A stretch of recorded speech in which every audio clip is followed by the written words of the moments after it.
Исәнмесез, хөрмәтле тамашачылар. Яңа гасыр каналында Кым сәгате тапшыруның чираттагы чыгарылышы. Бүген студиябезнең кунагы Татарстанның халык шагыйре Разил Вәлиев. Разил абый, исәнмесез? Исәнмесез, саумысыз. Разил абый, Кым сәгатенә икенче мәртәбә килүче кунакларыбыз безнең бармак белән генә санарлык. Кабаттан килергә инде монда бик җитди сәбәпләр булганда без очрашабыз. Сезнең белән беренче тапкыр бу тапшыруда 2016 елда күрешкән идек. Инде менә 5 ел узып киткән. Шушы 5 ел эчендә сезнең тормышыгызда шактый җитди, кискен үзгәрешләр булды дип тә әйтергә кирәк. Ялгышмасам, сез 4 чакырылыш 6 чакырылыш, гафу, 6 чакырылыш депутат булдыгыз. Әйтегез әле, сезнең әле бу эшне дәвам итәргә мөмкинлек бар идеме, әллә теләк булмадымы? Нәрсә булды ул? Һәр нәрсәнең башы булган кебек азагы да булырга тиеш бит. Мин былай да инде артык озак эшләдем бугай дәүләт советында, чөнки мин үземне иң беренче рәттә иҗат кешесе дип саныйм. Шагыйрь дип, прозаик дип, драматург дип. Мин сәясәткә төрсәткәндә ишраклы хәлдә, ишраклыгына килеп лектем шикелле, килеп кирдем шикелле. Мин вакытта Татарстан милли китапханасында эшләйдем. Ул вакытта ул милли китапхана түгел иде, республиканың Владимир Ильич Ленин исемендәге фәнни китапханасы иде. Шунда килдем, анда инде хәлләр бик шәп түгел иде. Китап куярга да урын юк. Безнең инде 14нче гасырдан бирле сакланган анда борынгы кулъязма китаплар подвалларда чәрби ята иде, түшәннәрдән су ага иде, һәм башкалар. Һәм шул вакытта мине коллектив тотты да, әйдәгез, сезне депутат итеп сайлыйбыз. Аннары депутат булгач безнең проблемаларны хәл итеп җиңелрәк булыр дип. Менә шулай итеп, ул бит 90нчы ел, 1990нчы ел, ул вакытта бик дөньялар шәрран ачылган вакыт, ишекләре, капкалары, дөньяның тәрәзәләре. Һәм гөнаһ шумлыгына каршы дип әйттемме, бәхеткә дип әйттемме, мин шул вакытта депутатлыкка үттем дә киттем. Ул вакытта югыйсә бер урынга 12 кеше идек без, 12 кандидат идек. Нишләптер мине сайладылар. Һәм шуннан соң инде бер кирип киткәч, инде миңа ул ничек дип әйтәм, инде ул эш кулай тоела башлады. Ни өчен? Чөнки кайсыдыр бер мәсьәләләрне хәл итеп була иде. Без Татарстан милли китапханасына ул вакытта әйткәнчә милли түгел, милли китапхана дигән статус алдык. Ул бик гади булмады. Аннан соң без аңа Карл Маркс урамындагы элекке комсомол комитетының бинасын алдык. Аннан соң театр урамындагы бинаны алдык. Аннары башка биналар алдык. Китаплар туплау өчен өстәмә акчалар алдык һәм башкалар. Депутат булуның менә китапханага чыннан да файдасы тиде. Һәм мин халык белән бик күпләп аралаша башладым. Депутат булгач бит сайлаучылар белән аралашмыйчы булмый. Мин бит язучы кеше, иҗат кешесе. Мин халык белән очрашкан вакытта беренчедән уйлап утырам, бу кешегә ничек ярдәм итәргә, ничек ярдәм итеп була икән. Икенчедән, ул бит ул кеше сөйли миңа үзенең язмышы турындагы, кайгы хәсрәте, борчулары турында. Һәм уйлап утырам, бу минем киләчәк әсәремнең герое булырга мөмкин бит. Менә шундыйрак чырларны кичердем мен, кызыклы чыр. Ул бик кызыклы чыр иде. Ул инде 30 ел эшләү, мөхәддә Татарстан дәүләт советында 30 ел буена депутат булып, комитет рәисе булып эшләгән кеше булмаган язучылар арасыннан. Тарихта сез беренче. Артыграк та китте бугай, хәтта артыграк та китте бугай. Бүгенге көндә Разил абый Татарстанның халык шагыйрене яшәүләре ничек? Җиңелме, авырмы? Әллә инде нинди каланчадан торып карауга бәйлеме ул? Яшәү җиңел булса, белмим инде ул. Яшәү җиңел буламы икән ул? Әгәр дә син бу дөньяга әйләнә тирәдәге вакыйгаларга, гаиләңдәге, дусларың тирәсендә, яисә яшәгән урыныңдагы, районыңдагы, республикадагы, шәһәреңдәге вакыйгаларга битараф буласың икән дөньядагы вакыйгаларга. Ул вакытта бәлки җиңелдер. Иҗат кешесе әлегә дә баягы инде ул бер кайчан да битараф була алмый. Мин бер нәрсәгә дә битараф булмадым. Әгәр дә мин иртән күзем ачылып дөньяга карыйм икән, телевизор карыйммы, радио тыңлыйммы, китап укыйммы, газета, журнал укыйммы, яисә кешеләр белән очрашаммы, мин бер нәрсәгә дә битараф булсам ярамаган шул дип карамадым. Шуңа күрә, әгәр дә син аны күңелгә аша үткәрәсең икән бөтен вакыйгаларда, бөтен хәлләрне, ул бер кайчан да рәхәт булмый. Рәхәт мизгилләрдә буланың. Әгәр дә инде сөенечле хәлләр булса, сөенечле хәбәрләр булса, яхшы вакыйгалар булса сөенәсең. Әмма ләкин ни кызганыч, без бик булгавыр заманда яшәйбез. Безнең сөенечле һәм куанырлык вакыйгаларыбыз ул кадәр күп түгел. Булгавыр заманнан дигән, менә сезнең Татарстан Республикасының дәүләт советында эшләгән чорга берникадәр әйләнеп кайтсак, Zamanında siz Kozan'ın 7 rayonunda örnek Tatar мәктәбе һәм балалар бакчалары төзү нияте белән янып йөргәнсез һәм бу идеягыз белән инде җитәкче урыннарда җитәкчеләргә дә мөрәҗәгать иткән булгансыз. Әмма ләкин бу хыял тормышка ашмады. Сәбәпләре нәрсәдә булды моның? Бүгенге көндә татар халкының түгел, башка халыкларның да иң зур проблемасы, милли проблемасы нидән гыйбарәт дип сорасалар, мин милли мәгариф проблемалар дип әйтер идем. Zamanında bir büyük şahıs aytkan, Ушинский инде ул педагог, милли мәгариф системасы булмаган халыкның киләчәге караңгы дигән. Мин бу сүзләргә бик игътибар иттем. Безнең милли мәгариф системабыз бармы соң? Ул революция кадәр күп дәрәҗәдә булган, чөнки мәчетләр, мәдрәсәләр аркылы, дини оешмалар аркылы нидер үзләренә күрә бер үзешчәнлек дәрәҗәсендә булса да, милли мәгарифның бер системасы булган. Ул әле советлар чорында да, сугышка кадәр һәм сугыштан соңгы елларда да күп мәдрәсә шаткылары бар иде милли мәгариф системасының. Ул вакытта күп нәрсәне үзебездә хәл итеп була иде, әмма ләкин бүгенге көндә bütün мәсьәләләр дә мәгариф системасында булсын, башка системасында булсын, без үзәкләштерелгән дәүләт системасында яшәйбез һәм Мәскәүдән торып хәл ителә. Менә шушы шартларда, шушы вазгыятьтә ничек итеп туган телебезне, милли мәктәбебезне саклап калырга? Бу нәрсә безне бик күптән борчый. Бигрәк тә әдәбият сәнгать әһелләрен, гомумән зыялы затларны бу нәрсә борчымыйча булдыра алмый. Чөнки әгәр дә милли мәгарифе, милли мәдәнияте булмый икән халыкның, ул халык әйткәнчә әлегә дә баягы аның киләчәге юк. Бу хакта мин күптән уйлана идем. Казанда ничек итеп менә шушы милли мәгарифне вакыйга басырга? Милли мәгарифне мәктәптән генә башларга ярамый, аны балалар бакчасына башларга кирәк. Шуңа күрә мин ул вакытта 90-нчы елларның башында ук инде мин генә түгел, Туфанага Миңнуллин белән без икебез шәһәр җитәкчесенә кереп, аңа шундый тәкъдим ясадык. Әгәр дә сез яисә без бергәләп милли мәктәбебезне аякка басырга телибез икән, әйдәгез менә гади нәрсәдән башлыйк. Казанда 7 район, 7 районда 7 үрнәк балалар бакчасы, татар балалар бакчасы ачарга кирәк.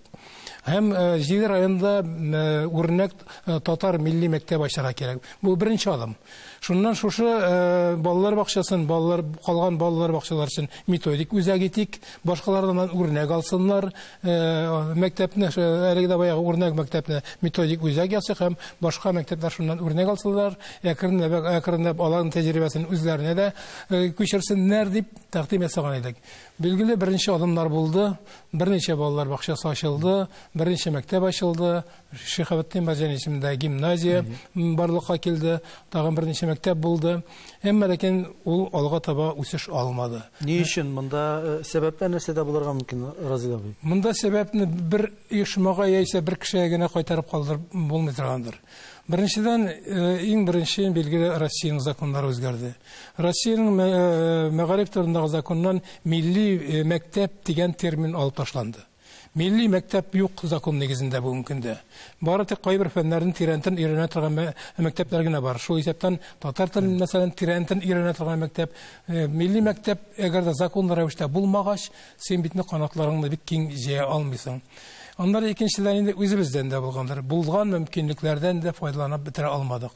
Соңгы елларда без бик күп сөйлибез, менә безнең мәктәпләребездә туган телне укыту бик нык кимеде дип. 1-2-3 сәгатькә генә калды дип. Һәм анысы да ата-аналар ризалыгы белән гариза язып кына үзләренең балаларын шундый мәктәпләргә бирә алалар. Бу билгеле һич кенә дә безне канәгатьләндерми. Әмма ләкин аның янында тагын бер нәрсә бар. Россия законында фәннәрне туган телендә укытырга тыю турындагы матдә, статья юк. Димәк, фәннәрне без туган телдә укытырга хокуклы, әмма ләкин монда инде әлеге дә баягы ата-аналар теләге кирәк. Ата-ана теләсә укытырга була, теләмәсә укытмасаң да. Менә мәктәпләрдә фәннәрне татар телендә укытуның кимүенә сез бердәм дәүләт имтиханы гына сәбәпче дип уйлыйсызмы? Төп сәбәпчеләрнең берсе шул. Төп сәбәпчеләрнең берсе, чөнки ата-ана бит ул җирәр түгел. Ул үзенең баласының язмышы турында уйлый. Әгәр дә ул милли мәктәптә укыса, бөтен фәннәрендә татарча туган телендә укыса, инде 11нче сыйныфка җиткәч бердәм дәүләт имтиханын русча бирергә кирәк. Ул бирә алырмы? Аның балалары күпме булар? Аннан соң ул югары уку йортына керә алырмы?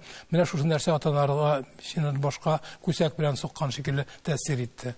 Икенче яктан караганда, инде безнең милли аңыбызның бик югары дәрәҗәдә булмавы. Менә алар бер-берсенә бик тык бәйләнгән. Берсе белән бәйләнгән, ягъни без әле ата-аналар белән дә эшләп җиткермибез, күрәсең. Эшләп җиткермибез дигәннән аның тагын бер сәбәбе бар. Әйттек бит бер-берсенә бәйләнгән дип. Әгәр дә милли мәктәп булмый икән, димәк, баланы милли рухта тәрбияләү өчен мөмкинлекләр юк дигән сүз. Без бит милли мәктәптә укыганда Татарстанның тарихында, татар халкы тарихында укыдык, татар тел әдәбиятында укыдык. Димәк, милли рухта балаларны тәрбияләдек. Ул балалар бит гел бала булып калмый, алар үсеп җитеп әти-әнигә әверелә соңыннан. Димәк, милли мәктәп булмагач milli ruhlu ata-analar da була алмый. Milli ruhlu ата-аналар булмагач, әлеге дә баягы milli мәктәпне сораучы да юк. Менә алар бер-берсенә бик тык бәйләнгән, шул бер түгәрәк хасил итә инде. Ягъни без менә бу 90нчы еллардан башлап инде бер буынны югалтык түгелме, Разил абый? Хәзер менә бу ата-аналар бит инде ул вакыттагы балалар, бүген бит инде үзләре ата-аналар. Югалтып киләбез, югалтык дип кистереп әйтәсем килми. Әле электән килгән мая безнең бара, элекке запасыбыз бар, без шуның хисабына яшибез. Әгәр дә киләчәктә дә менә бүгенгечә эшләр дәвам итсә, белмим нәрсә булып бетәр. Менә сез дә инде, мин дә авылларга еш кайтабыз, мөмкинлек булганда аралашабыз, күрәбез. Балалар бакчасындагы яшендәге балалар да бүген авылда русча сөйләшәләр, русча аралашалар. Сәбәп нәрсәдә? Мөхит шулай. Бала бит инде бик кызыксынучан. Ул өлкән кешегә караганда 100 мәртәбә кызыксынучанрак, ул бөтен нәрсәгә дә игътибар итә. Ул телевизорны ача, анда телевизорда балалар өчен тапшырулар, инде тәүлек буена бара торган тапшырулар, алар анда иң кызыклы мультфильмнар, иң кызыклы тапшырулар. Дөрес, менә соңгы 1-2 елда бездә дә яңалык булды, Шаян ТВ ачылды. Бу нәрсә безгә бик файдалы булды. Бигрәк тә балаларга, яшь буынга, педагогларга, ата-аналарга, менә бу яктан караганда алга кетиш бар. Менә бит сөендерлек вакыйгалар да бар икән. Милли рухлы ата-аналар шул каналны ачкан очракта әле. Ансыда бар бит әле. Ансыда бар. Аннар тагын бер нәрсә бар, ата-ана дигәннән без еш кына әйтәбез, милли рухны, туган телне күңелгә иңдерүдә ата-аналарның урыны, тоткан урыны бик зур дип. Чыннан да шулай. Ата-ана баласын тәрбияләргә тиеш милли рухта. Әмма ләкин бүгенге көндә татар ата-аналарының яртысыннан күбрәгедер бәлки бит татарча белми үзләре. Алар ничек үзләренең балаларын тәрбияләсен? Хәтта балалары ата-аналарын тәрбияләгән кешеләр дә бар. Менә Звезда Поволжья дигән газета бар иде. Аның вафат булды инде баш редакторы Рәшит Әхмәтов. Ул инде җиракта читтә үскән руслар арасында татарчаны ул бик начар белә иде. Һәм аның малае бар Руслан, хәзер ул редактор ул газетаның, ул малаен татар гимназиясына укырга бирде, һәм малае улы Руслан бер дигән татарча сөйләшә, һәм әтисен татарча өйрәтә башлады. Менә андый чираклар да бар. Тагын бер сәбәбе балаларның авыл җирлегендә дә ни өчен русча сөйләшә дигәндә җавап гаджет телефоннар. Менә күрше егетем әйтеп тора, мин әйтәм, сәбәп нәрсәдә? Менә шушы телефон инде. Көне-төне телефонда, анда күп платформалар бар тик рус телендә. Без инде гаджеттан, телефондан бүгенге заман баласын аера алмыйбыз. Безгә бердән-бер юл кала, мөгаен үзебезгә шунда үтеп керергә татар контенты белән. Менә бу мәсьәләне ничек хәл итәргә безгә? Монда бит төптән уйларга кирәктер менә моны. Бу бик дөрес. Чыннан да бүгенге көндә балаларны тәрбияләү урыны дип санарга була интернетны. Балалар күбрәк бу дөньяда түгел, ул дөньяда яши. Элек бит әйтәләр иде, бу дөнья бар, ахирәттә дип 2 дөнья бар иде. Хәзер 3 дөнья бар алга килде. Бу 3нче дөнья, виртуаль дөнья. Балаларны аннан аерып булмаячак. Киресенчә без анда үзебез керергә тиеш. Әмма ләкин бүгенге көндә татар контенты, татар эчтәлеге, татар сюжетлары анда бик аз. Мин үзем Фейсбукта да бар, Инстаграмда да бар. Карыйм, хәтта татарлар да вата җимрә булса да русча язалар. Нишләп алай ул? Нишләп алар бәлки шулай популярлырак булырга телиләрдер, күбрәк кешегә аңлаешлырак булырга телиләрдер. Әмма ләкин әлеге дә баягы бу милли рухның югары дәрәҗәдә булмавы турында сөйли. Менә без милли мәгариф турында сөйләгәндә, Разил абый, күбрәк Татарстан белән бәйлибез, Татарстан өчендә сөйләшәбез. Әле без Татарстанда көч-хәл белән менә бу татарлыкны дип әйтик инде саклап тотып торабыз. Ә бит Россия төбәкләрендә хәл күпкә мөшкилрәк. Татар мәктәпләре елдан-ел кими, татар дәресләре елдан-ел кими. Менә бу тенденция дәвам иткән очракта, бу Россия төбәкләрендәге татарлар дип әйтик, алар нәрсәгә таянырга тиеш? Без ярдәм итәргә тиешме? Татарстан нәрсәдер уйларга тиешме бу очракта?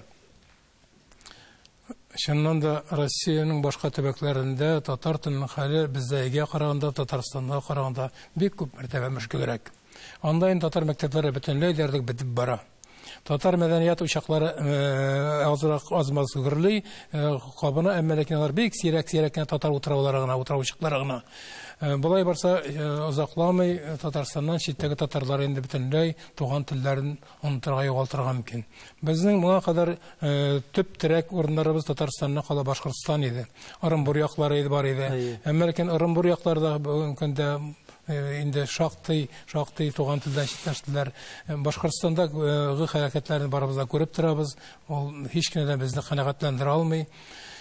Ике республика арасында югыйсә туганлык хисләре дә булырга тиеш, дуслык та булырга тиеш. Әмма ләкин ни сәбәптәндер без Башкортстанга кирип, үзебезнең туган телебезне анда, туган телебезгә куәт төстә алмыйбыз. Һәм мөмкин дә бу мәсьәләне хәл итү юлларын әле мин күрмим. Инде минем соравым бар, Башкортстанга бәйле рәвештә бу язучылар белән бәйле. Инде сүз чыккан икән, соравымны бирәм шул юнәлештә. Безнең язучыларыбызның күп өлешен менә Башкортстан җирлегеннән чыккан язучылар тәшкил итә. Әйтергә кирәк, аларның арасында Татарстан язучылар берлегендә торучы әгъзалар да бар. Әмма ләкин соравым шул, татар-башкорт әдипләре арасындагы мөнәсәбәтләр, багланышлар, ни өчен алар соңгы елларда менә шулай суынды? Сәбәп нәрсәдә? Заманында безнең әдипләребез бик тә тыгыз элемтәдә иде. Мин Хәсән Туфаннар, Сифат Хәкимнәр, Әмирхан Яникиләр, Шырын Нәхи Сәнбәтләр сарын бик яхшы хәтерлим. Алар һәр даим ике арадагы дуслыкны ныгытып бирәләр. Башкортстан язучылары да безгә килә иде. Дөрес, Башкортстаннан килгән язучыларның күбесе тумышлары ягыннан, нәсел-нәсәб ягыннан татарлар иде. Әмма ләкин алар башкорт әдәбиятына хезмәт итәләр, мәсәлән, Мустай Карим кебек, Наҗир Нәҗми кебек, Әнгамат Наваи билгеләгән күбрәк татарлыкка тарта иде. Әмма ләкин бер аралашу бик тә көчле иде. Бу инде турыдан-туры илдәге республикада вазгыять белән бәйле. Җитәкчелекнең андагы вазгыятны ничек алып баруы, милли сәясәтне ничек алып баруы шуның белән турыдан-туры ул бәйләнгән. Анда Татарстан белән элемтәне ныгыту, аралашуга артык игътибар итү сизелми. Ягъни кызыксыну юкмы? Кызыксыну гына түгел, аңа шартлар тудырып җитешми. Югыйсә, заманында бит Башкортстанда бик зурлабыз Татарстан мәдәнияты көннәре үткәрә идек. Башкортстанның мәдәният көннәрен Татарстанда үткәрә идек. Югыйсә, моннан бер 10-12 ел элек инде Татарстан мөрәҗәгать итте Башкортстан җитәкчелегенә. Әйдәгез сездә менә шул елны Татарстанның мәдәният көннәре үткәрәбез дип. Ярый, быел үткәрергә булмый инде, быел соң киләсе елга үткәрәбез дип Башкортстан җитәкчелегеннән җавап та килгән иде. Мин ул җавапны үз күзләрем белән күрдем. Әмма ләкин киләсе елда да булмады, аннан соң да булмады. Димәк, җитәкчелектә монда кызыксыну да сизелми, әйтмешли, һәм шартлар тудыру да күренми. Милли мәгарифкә яңадан кайтыйк әле. Менә без чит төбәкләрдәге хәл турында сөйләштек. Булай барса, милли мәгариф чит регионнарда безнең татар әдәбиятын, татар мәдәниятын Токташлар, Еникилар, Абдрахман Әбсәләмовлар кебек тудыручылар, туендыручылар мөгаен булмастыр да. Менә әле генә без Татарстан, Башкортстан мөнәсәбәте турында сөйләдек. Моның сәбәпләре бик күптер. Зур сәбәпләре дә бар, кичәрекләре дә бардыр. Минем өстәлемдә бер фәлсәфәче, сәясәтче Александр Дугинның, ул бик атаклы кеше, атаклы шәхес, «Геополитика России» дигән китап ята. Аның менә шул битендә шулай дип язылган. Татарстан белән Башкортстан арасындагы мөнәсәбәтләрнең ныгуы, аларның бер-берсенә тартылуы һич кенә дә Россиянең ныклыгына китерми. Ул куркыныч яны ди. Минемчә, бу һич кенә дә фикер түгел. Әгәр дә республикалар, халыклар бер-берсенә никадәр якын булса, минемчә, Россия киресенчә ныгырга гына тиеш бит. Нишләп Александр Дугин шундый сәясәткә коргандыр үзенең китабын? Һәм бу китап кына түгел, дәреслек. Югары хәрби уку йортлары өчен дәреслек бу. Менә бундай сәясәт булган вакытта билгеле инде һич кенә дә бу безнең файдага түгел, Башкортстан файдасына да, Татарстан файдасына түгел. Димәк, бу мәсьәлә башка урыннарда, бездә Башкортстанда гына түгел, Татарстанда гына түгел, башка урыннарда да шулай хәл ителә. Соңгы елларда әдәбиятта грант акчаларына иҗат итү бик активлашып китте. Төрле конкурсларда бар, бәйгеләр дә бар дип әйтик. Менә мондый иҗади конкурслар сезне иҗат кешесе буларак иҗатка рухландырамы? Мине рухландырамы, юкмы дип әйтә алмыйм. Мин бер генә грантта катнаштым, ул да булса Татарстанның 100 еллыгына. Мин анда грантта катнаштым, грантта атып чыктым, әсәремне яздым, драматургия әйдә пьеса яздым. Билгеле этәргеш. Язарга уйлап биреп тә кыюлыгы җитмәгән, вакыты тапмаган дисә, җае чыкмаган кешеләр шактый күп бит. Менә шунда этәргеш булгач, күңелдә ул ут кабынып китә, ялкын кабынып китә һәм утырасың да яза башлыйсың. Бу бик кирәк бер караганда. Икенче караганда аның тагын бер нәрсәсе бар. Әйе, бүгенге көндәре бик яхшы.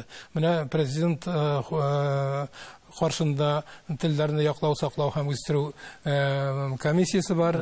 Марат Ахматов җитәкчелегендә.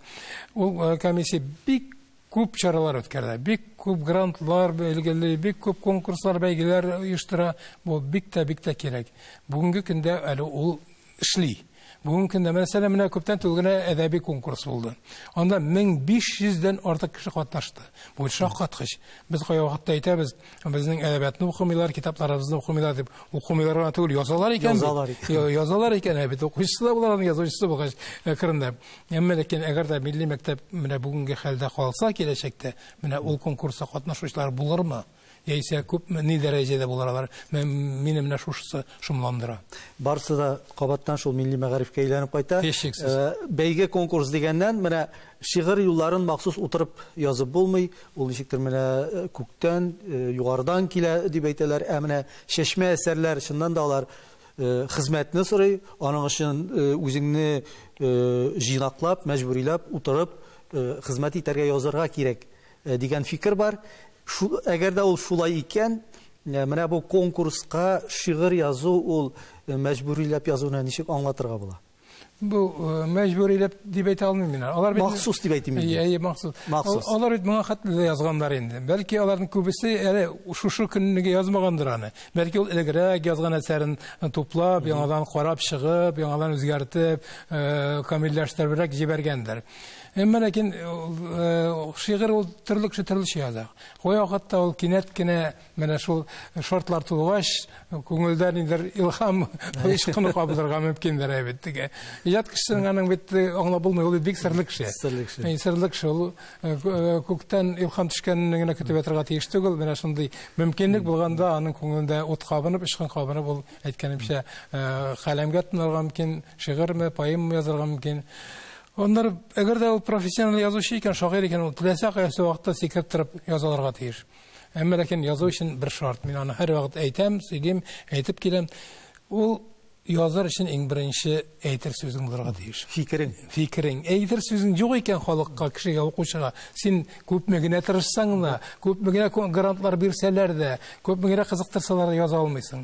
Әйтер сүз ул нәрсә? Әйтер сүз ул синең тормышың, синең биографияң, синең тәрҗемәи хәлең. Әгәр дә синең биографияң байталар, син нәрсә күргәнсең бу тормышта? Кемнәр белән очрашкансың? Нинди язмышларга үзең дучар булгансың? Менә шул биографияң, бер язучы әйткән бит, язучы әдип ул биография дип. Әгәр дә синең менә тормышта биографияң юк икән, шундый катлаулы, кешеләргә гыйбрәт булырлык, син күп генә тырышсаң да халыкның күңеленә барып җитәрлек әсәр яза алмыйсың. 2021 ел Татарстанда инде безнең туган телләр һәм халыклар дуслыгы елы булды. Әйтегез әле, менә ул ел сездә иҗат кешесе буларак та, иҗтимагый тормышта актив катнашучы буларак та ниндидер уй, хис, кичерешләр калдырдымы? Миндә шундый фикерләр туды. Билгеле, бер ел ул бик аз вакыт халык өчен, милләт өчен, туган тел өчен. Менә быел без башлап җибәрдек старт. Мин моны старт кына булсын дип уйлыйм. Менә киләсе елда быел нинди шартлар тудырылган, туган телебез өчен. Киләсе елга да хөкүмәтебез тарафыннан, президентыбыз тарафыннан, дәүләт совет тарафыннан шундый шартлар тудырылсын иде. Без бит инде бүген быел дөресрәге күп дәрәҗәдә тәҗрибә топладык. Бу шул тәҗрибәне онытырга түгел, киләсе елга тагын да үстерергә иде. Быел башланган эшләрне тагын да көчәйтебрәк киләсе елга дәвам итәргә иде. Менә шул вакытта гына без күп дәрәҗәдә туган телебезгә хезмәт итәрбез, туган телебезне саклау юлында конкрет гамәлләр кылырбыз. Разый абый әйтегез әле, безнең бит инде менә татар халкының үсеш стратегиясе берничә ел элек кабул ителде. Аның эшләнгән вакытында әле сез ул чакта дәүләт советында комиссия рәисе һәм минем белүемчә сез бу документ буенча шактый гына үзегезнең фикер тәкъдимнәрегезне җиткергән кеше. Ул сез уйлаганча, сез теләгәнчә кабул ителдеме, юкмы? Ул бүгенге көндә эшлиме ул? Мин әйтер идем, камиллектің шиге юк бит.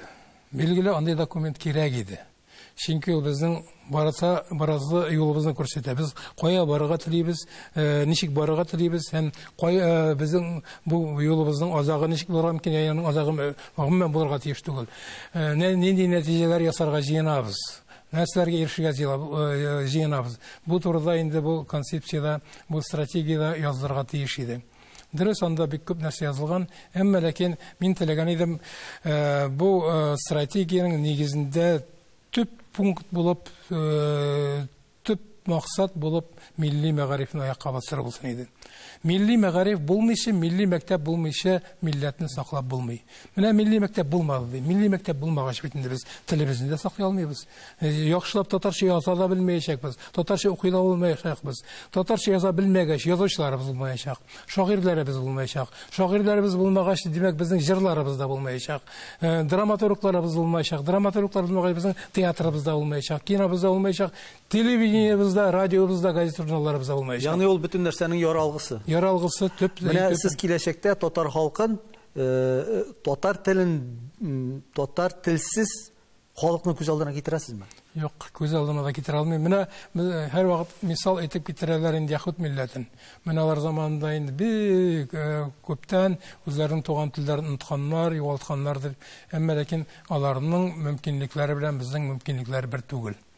Аларның капиталы белән, аларның финанс капиталы, аларның рухи капиталы, аларның башка капиталлары бик тә куәтле, бик тә көчле. Һәм аларда милли аң бик югары дәрәҗәдә. Менә мин авылга кайтам, үзебезнең авылда инде безнең 500-600 кеше яши торгандыр. Шул 500-600 кеше арасында мин менә шушы милли мәгариф турында, милли мәсьәләләр турында, халкыбызның үткәне, киләчәге, бүгенге турында сөйләшерлек 5 кеше таба алсам, сөенәм. Яһуд халкы, яисә хәтта Кавказ халыклары, Үзбәк халыклары, Таҗик халыклары белән аралашам, аларның 2 кешенең берсе һич югында бу мәсьәләдә бик тә хәбәрдар. Алар белән рәхәтләнеп шушы темаларга яшәп була. Димәк, безнең халыкның әле милли аңын үстерү өчен бик күп безгә эшләргә кирәк. Татарстан президенты атамасы бетерелде. Төрле ведомство министрлыкларының регионнардагы җитәкчеләрен хәзер закон нигезендә без Мәскәү шарысларга тиеш. Россия төбәкләрен иреләндерү турындагы идея яңадан калкып чыкты. Менә мондый шартларда, мондый вазгыятьтә Россиядә милли республикаларга, Татарстанга нәрсәгә өметләнергә кала хәзер? Кемгә, нәрсәгә, ничек таянырга? Төркиягә баргач, миңа бер төрек кешесе әйткән иде, төрекләрдән башка таяныр кешесе, яклар кешеләр юк дип. Менә бу мәсьәләгә мин бар исем киткән иде, нишләп мәйтәм болай дип әйтте икән бу. Югыйсә дөньяда халыклар бик күп, аларны яклаучылар да бар дип. Әмма ләкин төп таяныч бар үзләрендә икән, алар улакта аңлаганнар инде. Безнең халыкның да төп таянычы билгеле үзе. Әгәр дә халкыбыз үзе саклыйм дип әйтә икән, шуңа ниятләнә икән, ул минемчә тиз генә бирешергә тиеш түгел. Моңа кадәр да без бик күп сынауларга дучар ителгән халык. Әмма ләкин ул вакытта безне беренче чиратта ислам динен саклап калган. Әмма ләкин бүгенге көндә инде без ислам динен үзен сакларга тиешбез. Бер-беребезне саклаган вакытта гына без сакланып алырбыз. Билгеле, Россиядагы бу законнар һич кенә дә Россия файдасына түгелдер кебек миңа. Ни өчен андый законнар кабул ителәр? Югыйсә, мондый дәүләт төзү бер укмашкан дәүләт кирәк билгеле. Ул дәүләт араларга тиеш түгелдер инде ул дәүләт булгач. Әмма ләкин дәүләтне ныгытуның бердән-бер чарасы минемчә халыкларга мөмкинлек бирү, үсәргә мөмкинлек бирү. Татар халкы үсә икән, киләчәккә таба бара икән, ул Россиядә үсә дигән сүз. Россия бит шушы халыклардан тора инде, әллә кемнәрдән тормый. Димәк, шуны аңлау юк дәрәҗәсендә булып чыга инде. Шулай булып тора. Югыйсә, анда белмим, шактый акыллы кешеләр бит инде федераль җитәкчелектә. Әмма ләкин нишләптер менә бу шовинизм шире һаман да китми. Разил абый, халык санын исәпкә алганда сезгә 100-гә килделәрме? Исәп алучылар юкмы?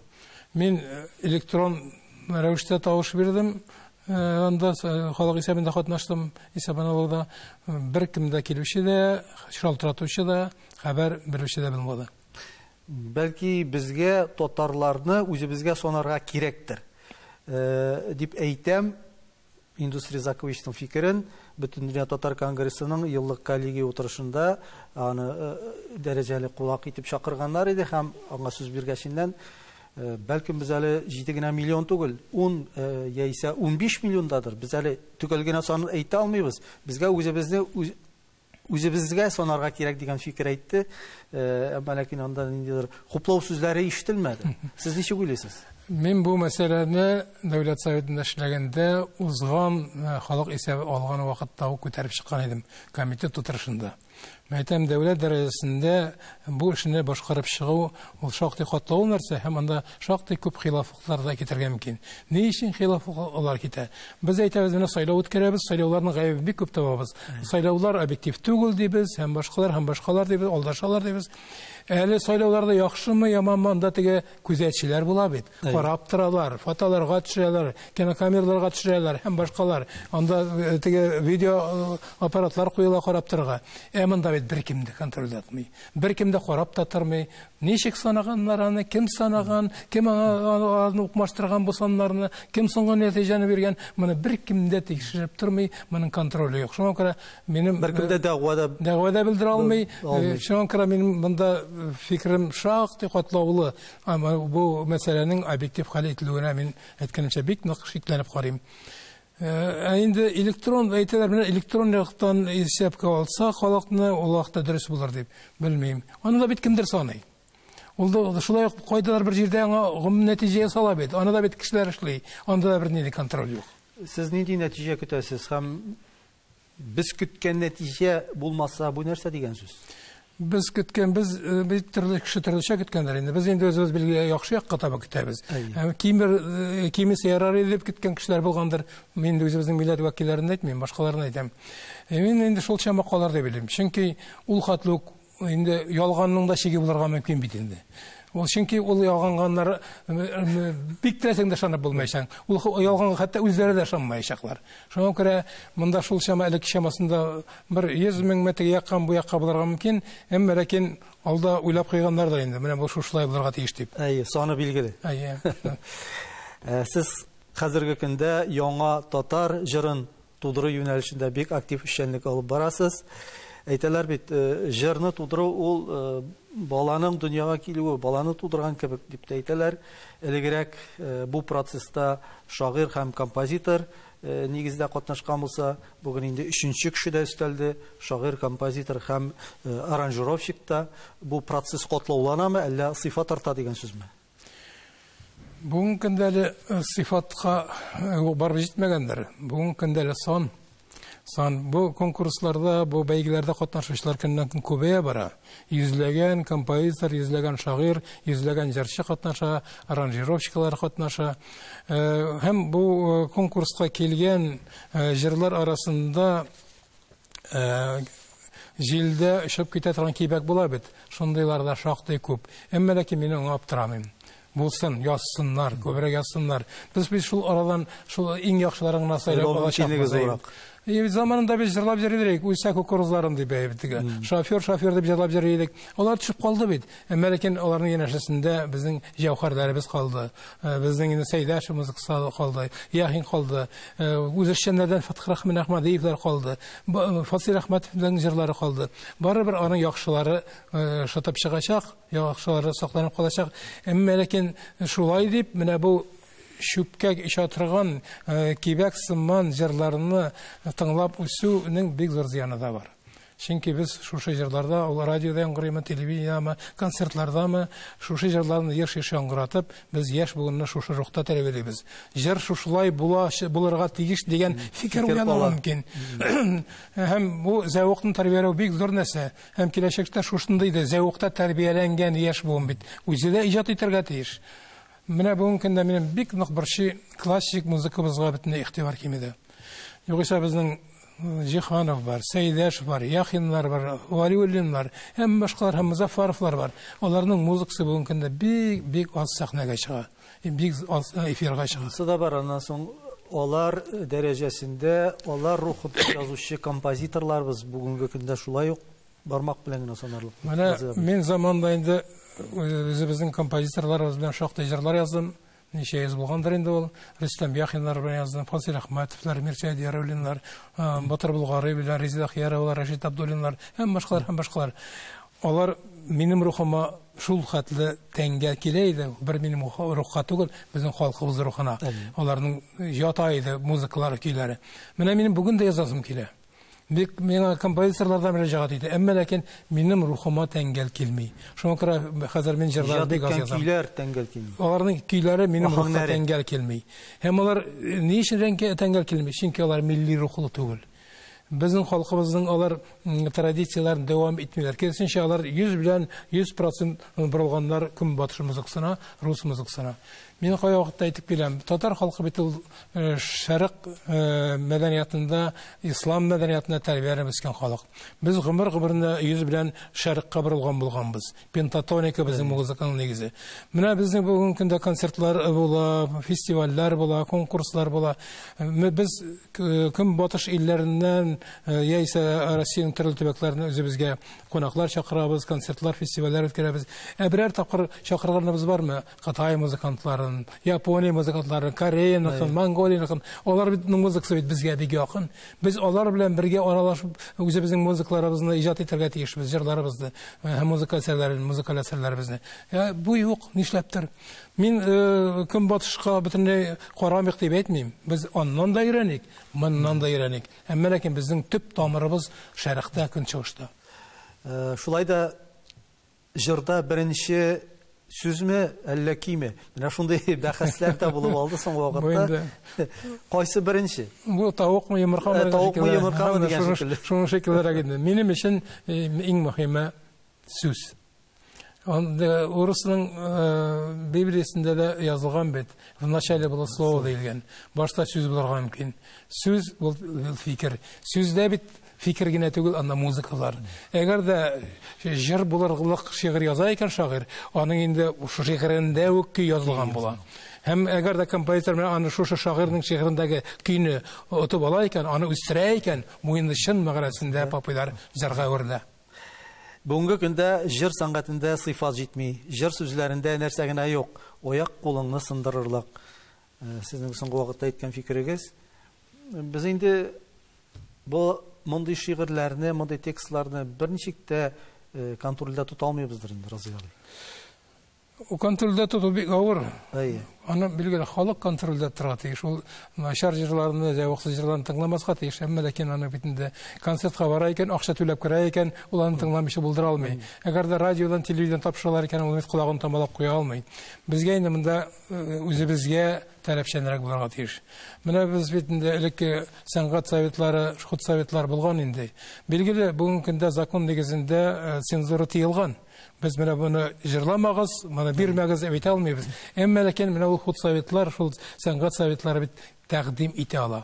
Кай вакытта тәкъдим тыюга караганда да кичәрәк була. Әгәр дә син аны дәлилләп бирсәң әйбәтегә, ни өчен менә бу начар? Ни өчен моны бирергә ярамый? Безнең бит концерт оешмаларында да, радио, телевидениедә акыллы кешеләр эшли. Аларга минчә дәлилләп аңлатып булыр иде.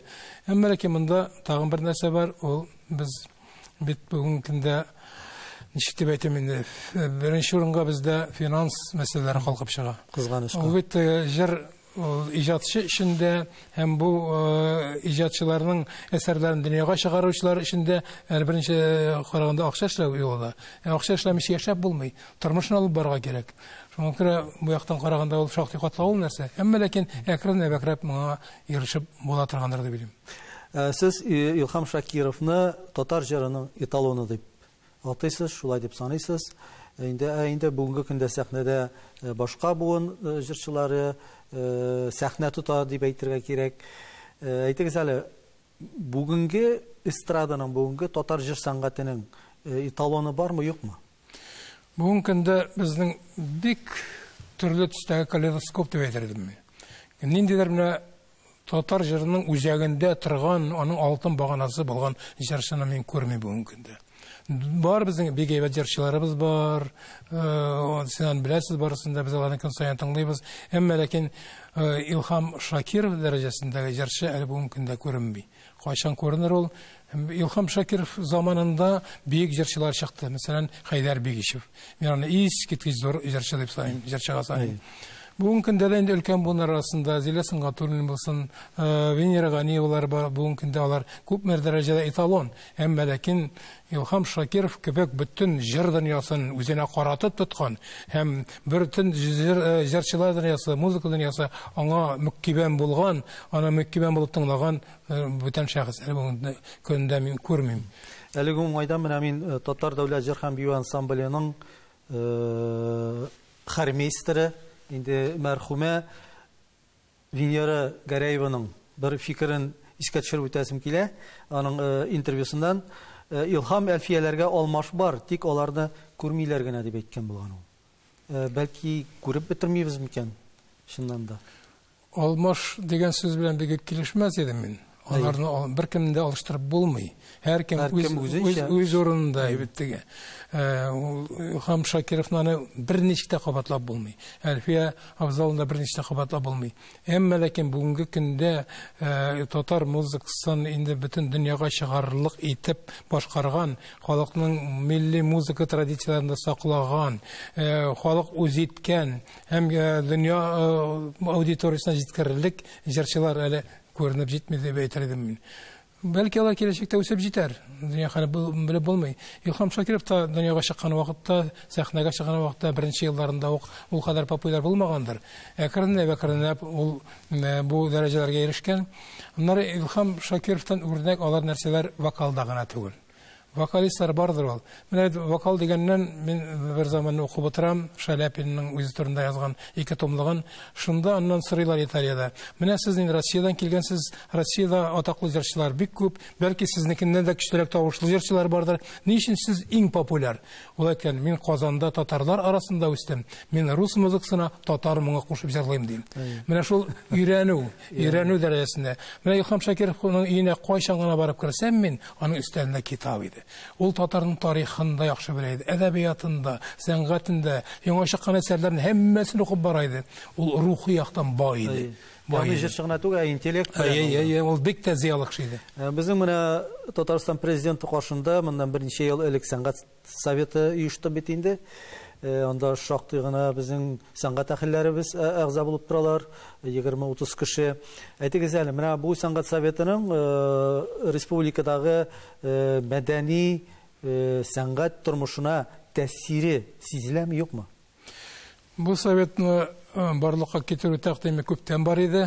Аны Туфан ага Миңнуллин тәкъдим иткән иде, моннан бер 10 ел чамасы элек, бәлки күбрәктер дә инде. Бер 15 ел элек булгандыр, президентка тәкъдим иткән идек без аны комитет исеменнән. Әмма ләкин ул вакытта ул барлыкка килмәде һәм ниһаять дөньяга пайда булды ул. Аның бер утырышы булды зур ратушада. Анда бик зур проблемалар күтәрелде, театр проблемаларында, сәнгать әһелләрен әзерләү мәсьәләләрендә һәм башкаларда. Бу бик тә кирәк совет. Әмма ләкин соңгы елларда менә бу пандемия аркасында менә мондый советлар, мондый комиссияларны җыю, туплау, аларның җыелышларын үткәрү кыенлашты. Соңгыда әле андый утырышларның булганы юк. Киләчәктә булар дип белим. Һич шиксез бу совет кирәк. Сен ролен нидә күрәсез? Ул киңәш формасында гынамы, үзегез әйтмешли, менә киңәш кой вакытта ул шикләүдән дә шулай тәэсире көчлерәк булырга мөмкин дип әйтәсез. Акыллы киңәш, мин һәр вакыт әйтеп киләм, ул теге әмергә караганда кай вакытта тәэсирлерәк була. Президентыбыз безнең билгеле безнең мәдәниятебез, әдәбиятебез, сәнгатебез турында кайгырта. Әмма ләкин бер кеше бит ул. Аның бит миллион проблемалары бар башка. Ел шуны гына уйлап утыра алмый бит ул. Менә бу советта җыелышып, анда бит төрле һөнәрияләр, анда артистлар да бар, җырчылар да бар, музыкантлар да бар, шагыйрьләр да, язучылар да, галимнәр дә. Менә алар үзләренең фикерләрен әйткәннән соң, уларның президентның эшендә ул бик зур ярдәм минемчә. Бу киләчәктә һичшиксез эшләргә тиешле совет. Разил абый, сез әйткәнемчә инде бүгенге көндә күбрәк иҗат белән шөгыльләнәсез. Әмма шул ук вакытта менә китап чыгару, татар дөньясында яңа басмалар эшләү һәм пен клубы бар бит әле безнең, аның җитәкчелеге. Менә бу юнәлешләрдә сезнең тәэсирегез дип әйтик, сезнең эшчәнлегегез ни дәрәҗәдә калды? Минем иҗтимагый эшләрем шактый күп. Менә шуларның иң мөһимнәреннән берсе дип мин саныйм җыен фондын. Аны без инде бик күптәннән, 30 еллар элек оештырган идек. Аны Дамир Сиражиев режиссер, Мирхазим Госманов, мен шәү оештырган идек. Без менә соңгы елларда инде менә 20 елдан артык шәхесләребез сериясе чыгарып киләбез. Татар халкының шәхесләрен менә шу китап формасында алар чыгып килә. Ел саен берничә китап чыгарабыз. Без инде 70тән артык китап чыгардык. Чөнки теләсә кайсы милләтнең төп терәге аның бөек шәхесләре. Әгәр дә милләтнең горурланырлык шәхесләре булмый икән, ул милләт турында инде бик горурланып сөйләп булмый. Шуңа күрә без аларны әзерлибез, ул китапларны чыгарабыз, таратабыз. Инде чыгарды, әйткәнемчә, шактый чыгарды, киләчәктә дә чыгарбыз дип уйлыйм. Яннары пен клуб дигәннән дөньяда иң атаклы, иң зур язучылар оешмасы бар, ул пен клуб. Аңа 147 илнең язучылары керә бу оешмага. Аның үзәге Лондонда, Англиядә, һәм шунда Россиядән да 2 пен үзәк керә. Россиядә рус пен үзәге бар Мәскәүдә, һәм Татарстанда, Казанда татар пен үзәге бар. Гомуми пен клубка быел 100 ел тулды оешканына, безнең пен үзәккә 25 ел тулды. Без аңа багышлап аның китабын да чыгардык. Менә ул аның тышлыгында бу пен клубны оештыручылар Рафаэль Мустафин, Нурихан Фаттах, Илдар Үзиев, Әмирхан Яки, Мирхасим Госманов, Туфан Миңнуллин, һәм Разил Валиев, Равил Файзуллин, Әхәт Мушинский, Ркая Зайдулла. Шунысы бик кызык, бик тә символик фото бу. Утырып торганнар һәммәсе дә бакыйлыкка күчкән, басып торганнары әлегә аякта. Шуңа күрә мин утырып торырга яратмыйм. Пен клубның безнең татар язучылары өчен әһәмияте. Әһәмияте шунда, безнең Татарстан язучылар берлеге бар. Татарстан язучылар берлеге Татарстанда яшәгән язучыларның инде беренче кулга каләм алып яза башлаганнан башлап, иҗатларын карый, тикшерә, китапларын чыгарга ярдәм итә, һәм башка авырып китсәләр хәлләрен белешә, һәм башкалар юриларын үткәрә. Анысы язучының бүгенге ичке тормышын, ичке дөньясын. Безнең татар пен үзәгенең төп максаты татар әдәбиятын дөньяга чыгару. Без шулай һәр елны берничә китапны, татарның иң атаклы әсәрләрен, татар язучыларының иң атаклы әсәрләрен русчага, инглизчәгә, французчага, төркчәгә, башка телләргә тәрҗемә итеп дөньяга таратабыз. Безнең максатыбыз әйткәнчә, без кайсы илгә баргачыннан кайсы илнең китапханәсенә кирип, татар язучысының китабын күрә алабыз. Теләсә 147 ил дип әйтәм бит. Бездә 147 илнең язучылары һәр елны бер илдә үзләренең форумнарын үткәрә. Анда 500-дән артык делегат килә. Без Туфан агай белән шактыенда булдык, башка язучыларыбыз да булды. Һәм шунда без үзебезнең чыгарган китапларыбызны алып барабыз. Алып барабыз, үрнәкләрен куябыз. Аны үзебезнең адресларын бирәбез. Алар бездән аннары соратып алалар китапларны. Менә шушы 147 илнең күбесендә татар китаплары бар. Менә мин инде 90-нчы елларда Америка баргач Конгресс китапханәсенә кирип махсус карап бердем. Конгресс китапханәсе дөньядагы иң зур китапханә. Анда инде теләсә инде китапны тупламыйлар, сайлап кына алалар. Һәм шунда мин махсус татар әдәбияты бүлеген күреп шаккаттым. Искиткеч бай, һәм анда без чыгарган китапларның һәммәсе бар. Иң мөһиме укучысы булсын. Һичшиксез. Инде тапшыруга язучы, шагыйрь килеп, шигырьдә укымаса, ул кимчилек булыр, Разил абый. Берәр шигырегезне тамашачыларга бүләк итик әле.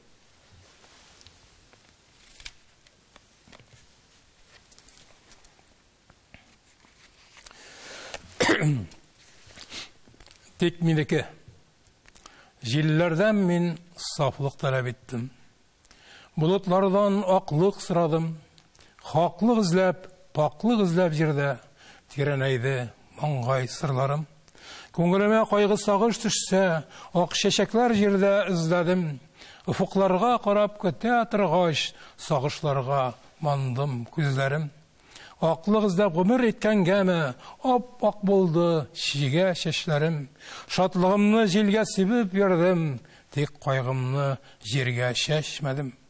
Моннан ары күзне күккә төбәп, буш хыяллар белән йөрмәмен. Минем бәхет тик минеке булыр, туктамасын гына йөрәгем. Амин, шулай булсын. Разил абый, сезгә зур рәхмәтебезне җиткерәбез. Тапшыруыбызда катнашканыгыз өчен.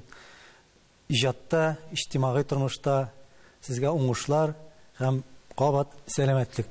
Амин, шулай булсын. Исән-сау булыйк, исән-сау булсак, кулдан килгәннең барысын да эшләрбез. Рәхмәт.